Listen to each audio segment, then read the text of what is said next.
இல்ல முதல்ல களம் தொடங்கினப்போ பாரதிய ஜனதா கட்சி அதிகமா வச்ச வாசகம் அப்படின்றது ஆம் ஆத்மி கட்சி ஊழல் கட்சி, ஊழலுக்கு எதிரான தொடங்கப்பட்ட கட்சி இன்னைக்கு ஊழல் கட்சியா இருக்கிறாங்க. டெல்லி மதுபான கொள்கை முறைகேடாகட்டும், டெல்லியில பேருந்துகள்ல காவலர்களை மார்ஷல்ஸ் விமன் மார்ஷல்ஸ் மார்ஷல்ஸ் அவங்களை நியமிக்கிறதாகட்டும், தாழ்த்தள பேருந்துகள் வாங்குறதாகட்டும், 500 பேருந்துகள் வாங்குறதுல முறைகேடு பண்ணிட்டாங்க இப்படின்னு நிறைய முறைகேடுகளை தான் சொல்லிக்கிட்டே இருந்தாங்க. இதுல பயங்கர ஆச்சரியமான விஷயம் பார்க்கக்கூடிய பார்வையாளர்களுக்கும் ரொம்ப ஷாக்கிங்கா இருக்கும்.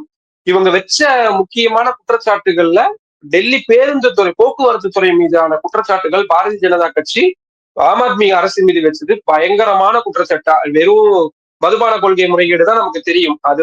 அதுவும் ஒன் ஆஃப் தி ஸ்கேமா தான் அவங்க சொல்லியிருந்தாங்க. ஆனா மெயினா சொன்னது டெல்லி போக்குவரத்து துறை. அந்த போக்குவரத்து துறையை தன் கைவசம் வச்சிருந்தவர் தான் கைலாஷ் கெலாட், ஆம் ஆத்மியுடைய முக்கிய தலைவர். நிறுவனத்துல அது நிறுவப்பட்டதுல இருந்தே இருந்தவர். அவரு கட்சி ஆம் ஆத்மி கட்சியில இருந்து விலகிட்டாரு. சரி, நீங்க நீங்க அசியூம் பண்ணுங்களா அவர் எங்க போயிருப்பாரு, எந்த கட்சிக்கு போயிருப்பாரு? பாஜக தான் போய் இணைஞ்சிட்டாரு. இணைஞ்சிட்டு எப்படி இவ்வளவு கான்பிடென்டா சொல்றீங்க அவர் பாஜக போய் சேர்ந்திருப்பாருங்க? அவர் பாஜக இணைஞ்சதான் அறிவிச்சாரு அவரு. அறிவிச்சாரு. அப்படி அறிவிக்கிறதுனால அதுதான் இருந்திருக்கு. ஏன்னா அப்படிதான் அவங்க கட்டமைப்பை கொண்டு வராங்க. அவரு போய் ஜாயின் பண்ணிட்டாரு. இப்ப எந்த முகத்தை வச்சுட்டு போய் ஊழல் குற்றச்சாட்டுன்னு வச்சு பண்ண முடியும்? சோ இது ஆரம்ப கட்டத்திலேயே பெரிய அளவுல எடுபடாம போயிருச்சு. இல்ல இல்ல எனக்கு இங்கதான் ஒரு டவுட். இது பாஜக இந்த பேட்டர்ன், இந்த அரசியல் பேட்டர்ன் டெல்லியில மட்டும் இல்ல, ஆல் ஓவர் எல்லா ஸ்டேட்லயும், நார்த் இந்தியால பல ஸ்டேட்ல இதான் போயிட்டு இருக்கு.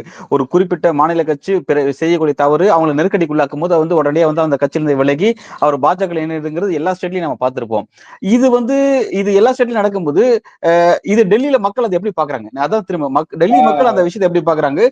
அந்த ட்ரம்ப் கார்டை ஆம் ஆத்மி ஒரு ஊழல் குற்றச்சாட்டை பாஜக சொல்ல முடியுமா? தேர்தல் அது எப்படி எதிரொலிக்கும்? அதுதான் அந்த இடத்துக்கு தான் நான் வரேன் இப்போ. என்னன்னா அவங்க அப்படி ரொம்ப தீவிரமா ஊழல் குற்றச்சாட்டு அப்படி இப்படின்றத வச்சாங்க. சோ அரசியல் தலைவர்கள் இவ்வளவு வருஷம் இருக்கக்கூடியவங்களுக்கு அந்த களம் தெரியும்ல, அது மக்கள்கிட்ட போகல, சரியா எடுபட ஆரம்பிக்கல அப்படின்றத பார்த்தாங்க. அங்கிருந்து ஒரு டேர்ன் எடுத்தாங்க. அதுதான் மதம் சார்ந்த அரசியல். வழக்கமா அவங்க பண்ணக்கூடிய அந்த அரசியல் வழியை எடுத்தாங்க.